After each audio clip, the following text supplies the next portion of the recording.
wanted to. Kind of like if you haven't seen Despicable Me 3, but if you've seen Despicable Me 3, this is kind of what I kind of wanted.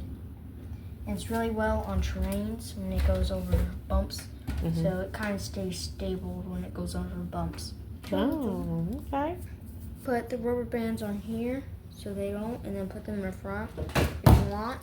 But let me know when you finally found a way that they won't get slowed down. Or, like, you know. Okay? Bye. Brother. You're what? I'm a little brother. Mm-hmm. Bye. Subscribe. Bye.